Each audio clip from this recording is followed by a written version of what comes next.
Friends, आज मैं जो इंडस वैली सिविलाइजेशन का पार्ट 2 लेके आया हूँ। पार्ट 1 में हमने बात की थी इंडस वैली सिविलाइजेशन की ओरिजिन, एक्सटेंट और टाइम प्लानिंग। अगर आपने ये लेक्चर देखा होगा तो ये सेकंड पार्ट जो है ये इजीली अंडरस्टैंड हो जाएगा। तो पार्ट सेकंड में हम बात पहले करेंगे एग्रीकल्चर की। तो एग्रीकल्चर जो था वाइडली जो है प्रैक्टिस किया जाता था, और इंडस वैली सिविलाइजेशन जो है, इंडस प्लेन जो हमारे पास इस वक्त which right now deserted area, जो एक अनफर्टाइल एरिया है right now, but during the Indus valley civilization period it was a fertile zone, and this is corroborated by a Greek historian in the 4th century BC that Indus Valley plains या Indus plains जो थे they were very fertile. तो इसके साथ साथ राजस्थान जो है that was also a fertile zone during the Indus Valley period, and the crops, multiple crops were sown, cultivated by the Indus Valley people, and they were very experts. They knew that there was a regular occurrence of the floods. So normally seeds were sown in the month of November and harvesting in the month of April before the occurrence of a new floods.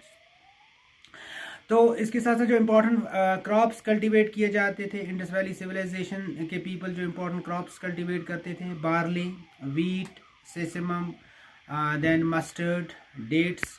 तो ये इसके साथ साथ we have evidence of rice from the Lothal, and Indus Valley people were the first who grew cultivated cotton, and that's why they were called by the Mesopotamian people, they were called rather Greek people, Sindon. तो इनको सिंदान बोलते थे, Greek people जो थे इनको सिंदान बोलते थे, because they were the first who cultivated the cotton.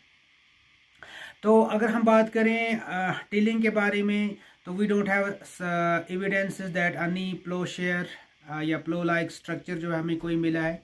अलबत्ता हमें काली बैंगन से राजस्थान से जो है टिलिंग के एविडेंस मिले हैं। There it clearly indicates that the land was tilled there, land was ploughed there, and there were the wooden plowshare might have been used by the Indus Valley people, drawn by the oxen, जो इनको oxen और camel जो थे ये use होते थे, जो हल चलाने के लिए यूज़ किए जाते थे। तो अगर हम इसके साथ साथ बात करें डोमेस्टिकेशन ऑफ एनिमल्स की, various types of animals were domesticated by the people of Indus valley. तो इसमें जो है buffalo, goat, sheep, camel, then we have a cat, dog and elephants. So elephants, these were, it's very important that these were also domesticated. तो ये सारे animal जो है domesticate किए जाते थे, and besides this humped bull which was a favourite to them, ये भी डोमेस्टिकेट किया जाता था। अलबत्ता we don't have any evidence regarding the horse, लेकिन थोड़ा हमें स्कैंटी एविडेंस सरकोटाडा जो गुजरात में एक इंडस वैली की साइट है, तो वहाँ से कुछ हमें स्कैंटी एविडेंस मिले हैं कि शायद हॉर्स, तो हॉर्स के जो है स्कैंटी एविडेंस मिले हैं सरकोटाडा से, और कुछ एविडेंस मौजूदारों से मिले हैं, लेकिन ये हॉर्स सेंटर्ड जो है ये सिविलाइजेशन नहीं थी। हॉर्स जो है वो टेराकोटा फिगरीन्स में कुछ मिले हैं, लेकिन हमें कोई भी हॉर्स की एज सच बोन अवेलेबल नहीं मिली है। तो this was not a horse centred जो है civilization. Similar types of crops जो है सुमेर के या मेसोपोटामिया के लोग जो हैं वो कल्टीवेट करते थे, और सिमिलर टाइप्स ऑफ एनिमल्स वो डोमेस्टिकेट करते थे। ओनली डिफरेंस वाज जो इंडस वैली के लोग थे वो एक तो राइस की कल्टीवेशन करते थे, जो हमें लोथल से जो इसकी एविडेंस मिली है, और नंबर 2 जो है ये एलिफेंट्स की डोमेस्टिकेशन करते थे। ये दोनों चीज़ें एब्सेंट हैं मेसोपोटामियन सिविलाइजेशन में। Now coming to the third important point, that's technology and crafts. As this was an urban civilization, there were towns थे यहाँ पर, urban civilization था, trade and commerce था, तो industry was at its best. तो लोग जो थे they knew the smelting of copper, they knew the smelting of bronze, and copper and tin was mixed and alloy was made, that was a brown, so it was a bronze civilization, और bronze का जो है use होता था। तो इसके साथ साथ जो है ब्राउन में 2 इम्पॉर्टेंट जो मेटल यूज़ होते थे, copper, it was broad from Khetri mines of Rajasthan, और बलोचिस्तान में भी जो है एविडेंस मिले हैं कि वहाँ से भी जो है ये they brought this copper, but tin was absent in India, and it was brought from Afghanistan with very difficulty, with a lot of troubles. So that's why when we excavate, when we see the browns, these things of Indus Valley people, so in use of tin is very little, because it was very difficult for them to bring this tin from the Afghanistan. Then the other crafts, bricklay, it was another important craft occupation of Indus Valley people. Pottery was an important craft. Then the masonry, mason, क्योंकि जो है bricks को burnt bricks के houses जो हैं वो in abundance मिले हैं, तो masonry was another important craft. Pottery was an important craft. weaving हमें मिला है, और goldsmith, coppersmith, सिल्वर में जो लोग डील करते थे, and lot of other precious metals like lapis lazuli, then agate, तो इसके ये भी jasper, carnelian, these were the important precious metals, तो इनका भी जो है वो कारोबार करते थे, ये भी बहुत इंपॉर्टेंट इनके लिए थे. तो these were the important crafts performed by the Indus valley people. Then coming to trade and commerce, so trade and commerce along with agriculture, trade and commerce was an important occupation for the Indus Valley people, क्योंकि जो ये crop cultivate करते थे, it was a surplus crop, तो crop जो थे other than there use, ये use जो है कल्टीवेट करते थे. सो ट्रेड जो है, ट्रेड सरप्लस जो इनका जो क्रॉप्स होती थी वो ट्रेड के लिए इम्पोर्टेंट था, और ट्रेड इससे फ्लॉरिश हुआ. And there was both internal as well as external trade. क्योंकि हमें लोथल जो है एक इम्पॉर्टेंट साइट है इंडस वैली की, this is called the dockyard या port city of Indus valley people, and we have found on also the boats. तो boats हमें बहुत सारी मिली हैं, ये एक इम्पॉर्टेंट क्राफ्ट भी था बोट मेकिंग, और बोट से हमें पता चलता है कि एक्सटर्नल ट्रेड भी इनका होता था. तो ट्रेड इनका जो था राजस्थान के साथ था. Then there trade was with Iran, with Afghanistan, with Sumerian people, and with Mesopotamian people. So Mesopotamia, we have found some seals, and this show from these seals we come to know that Mesopotamian people trade with the people of Miluha, or perhaps these people of they called Indus Valley people the Miluha. So we have also come across two important intermediary towns between Mesopotamia and Indus people. One is called Dilman, जिसको हम present day Bahrain के नाम से जानते हैं, and second is Makan. So these evidences, these studies clearly indicates that trade was in a flourishing condition, and the items those were brought from the outside of this Indus Valley civilization. It was gold, silver, then tin, beads, and some precious stones like agate, carnelian, and other important jasper, etc. तो इनका जो है trade ये बाहर से आता था, और यहाँ से जो है ज़्यादातर जो है क्रॉप्स जो है वो यहाँ से एक्सपोर्ट किया जाता था. सो ट्रेड में जो है इम्पोर्टेंट एक और चीज़ है, that they have a uniform weights and measures, और इससे भी जो है, और यूनिफॉर्म एक स्क्रिप्ट था इनका लिखने पढ़ने के लिए. तो this also show that trade was flourishing, and but no use of coin. तो कोई money as a metal money कोई इसका यूज़ नहीं हुआ था. So the trade was carried in a barter mode, barter system जो था, तो इसी तरीके से ट्रेड जो कंटिन्यू किया जाता था, कैरी किया जाता था. Then the another important thing is about the pottery. तो pottery was mostly wheel made pottery थी, एंड व्हील मेड पोट्री में जो है ज़्यादातर ग्लॉसी और शाइनी जो कलर्स यूज़ होते थे. It was a red pottery with black colours, and then images of several trees and humans were painted on this pottery.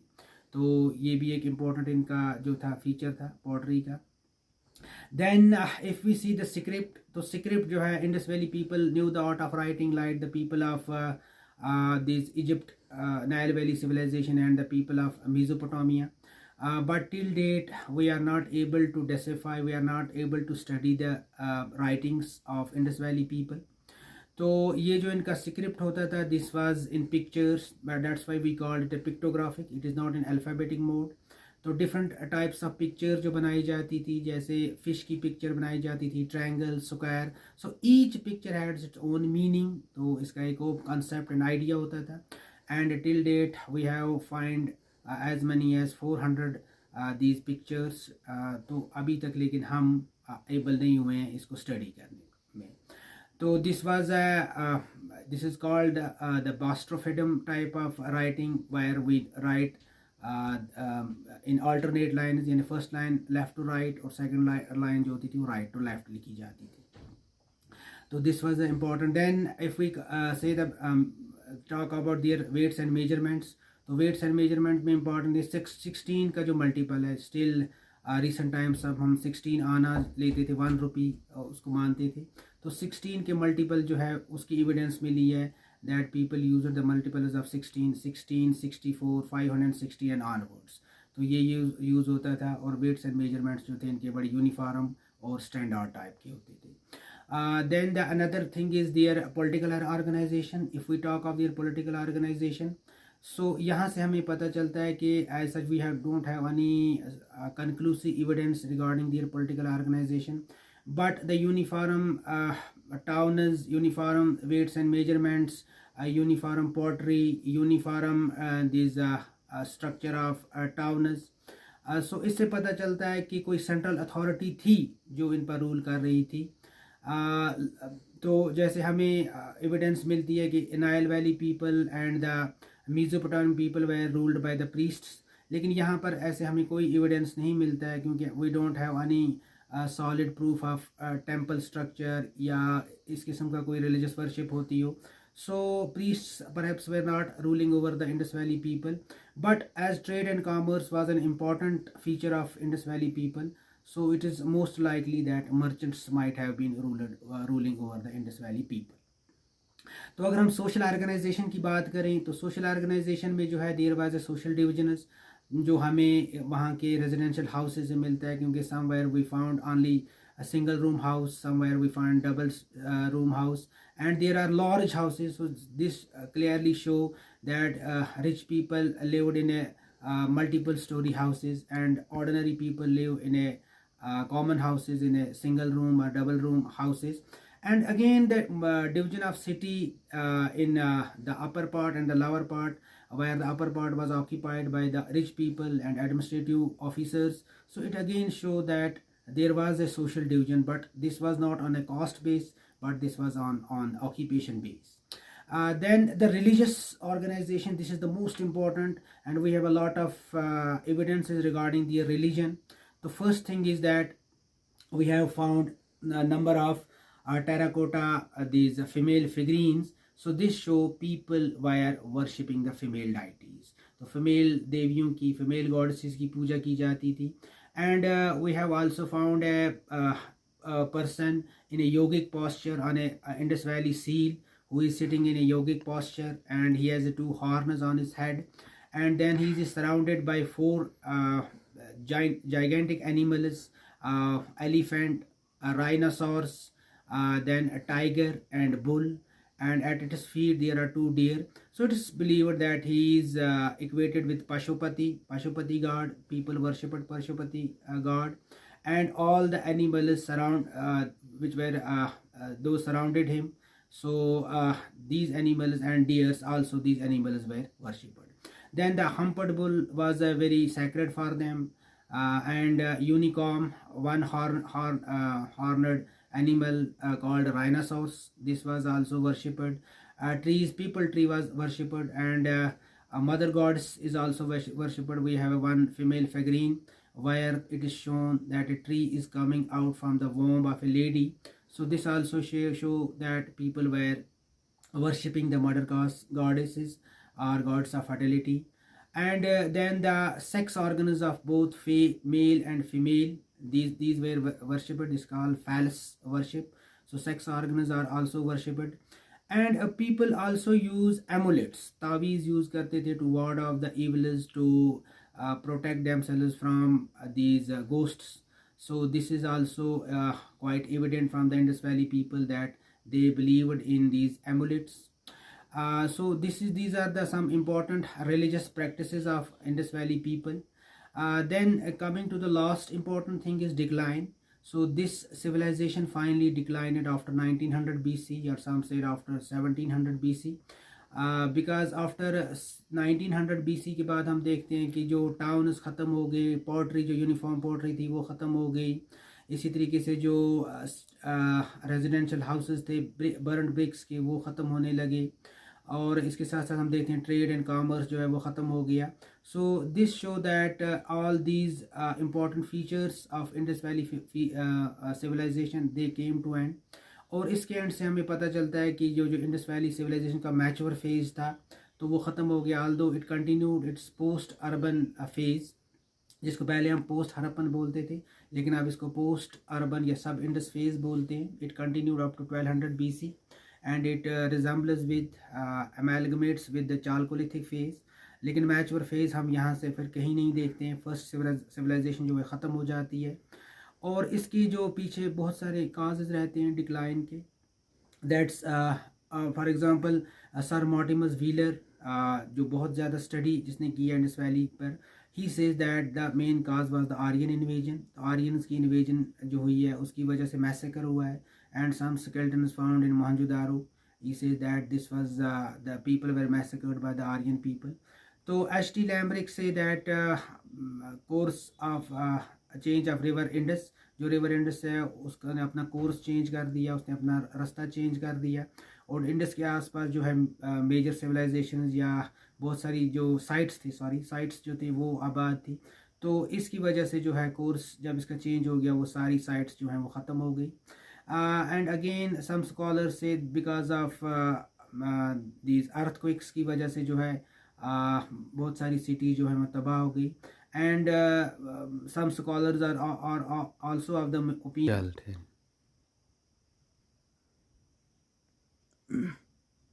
some scholars are also of the opinion that ecological imbalance, क्योंकि जो people जो थे they were making these burnt bricks, तो जो brick Klein में fire use होता था उसकी सप्लाई की वजह से डिफॉरेस्टेशन हो गई, और डोमेस्टिकेशन ऑफ एनिमल्स की वजह से जो है ग्रेजिंग की वजह से जो है लैंड जो है वो बैरन बन गई, एंड रिकरेंट फ्लड्स की वजह से, फिर चेंज इन द एटमॉस्फेयर की वजह से जो है कहीं ज़्यादा जो है फ्रीक्वेंट रेन्स हुई, और कहीं पर जो है ड्राउट्स एंड पड़ गई, खुशकसाली हो गई। So these ecological imbalance because of over grazing, because of over supply of timber for the construction of houses and brick kiln, तो इसकी वजह से जो है डिफॉरेस्टेशन होती है, इकोलॉजिकल इम्बैलेंस होता है, और ये एक काज रहा है कि जिसकी वजह से इंडस वैली सिविलाइजेशन का जो है वो डिक्लाइन हो गया है। Thank you, I hope you will like my lecture. Do not forget to comment on this lecture, subscribe करें, शेयर करें और लाइक करें।